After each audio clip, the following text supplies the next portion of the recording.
वर्दळी ठिकाणी उघड्यावर खाद्यपदार्थ बनवण्यासाठी सर्रासपणे बेजबाबदारपणे गॅस सिलेंडरचा वापर केला जात असल्याचे आपण नेहमीच येता जाता पाहत असतो. आजूबाजूला इतकी असुरक्षितता असताना देखील वास्तविकता अजूनही दुर्घटना घडल्यानंतर पालिका प्रशासनाला कधी जाग येणार आहे का, असा प्रश्न नागरिकांना पडला आहे.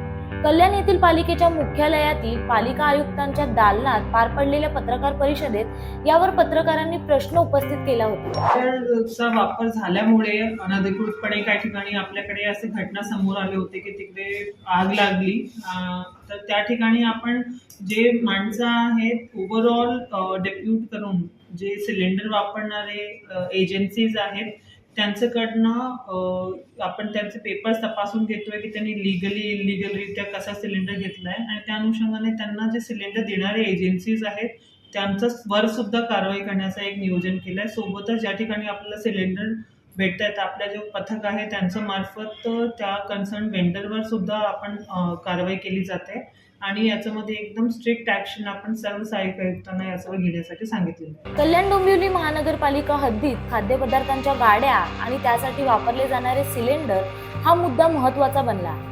बेकायदेशीररित्या सिलेंडर आणि त्याची सुरक्षितता हा विषय समोर आला आहे. यावर कारवाई करण्याचे आदेश कल्याण डोंबिवली महानगरपालिकेच्या आयुक्त डॉक्टर इंदुराणी जाखड यांनी सहाय्यक पालिका आयुक्तांना दिले आहे. मात्र प्रत्यक्षात आयुक्ताच्या आदेशाला गंभीर घेतले जात नसल्याचे दिसते. खाद्यपदार्थ दुकाने तिथली सुरक्षितता याबाबत अधिकाऱ्यांना सूचना देण्यात आल्या असून बेकायदेशीरपणे सिलेंडरचा पुरवठा करणाऱ्या सिलेंडर एजन्सीवर कारवाईचे आदेश दिले असल्याचे आयुक्त इंदुराणी जाखड यांनी सांगितले. मात्र डोंबिवली पूर्व व पश्चिम स्टेशन परिसर, मानपाडा रोड, पेंढरकर कॉलेज परिसर, फडके रोड, 90 फीट रोड या तर कल्याणमध्ये छत्रपती शिवाजी महाराज चौक, दुर्गाडी परिसर, मलंगड रस्ता, कल्याण मुरबाड रोड व इतर ठिकाणी खाद्यपदार्थांच्या गाड्या टपऱ्या बिनधास्तपणे सुरू आहेत. गॅस एजन्सी चढ्या दराने बेकायदेशीरपणे सिलेंडर दुकानदारांना पुरवत असल्याची शक्यता नाकारत येत नाही. पालिका आयुक्तांनी कारवाईचे आदेश देऊनही याची दखल का घेतली जात नाही असा प्रश्न नागरिकांना पडला आहे.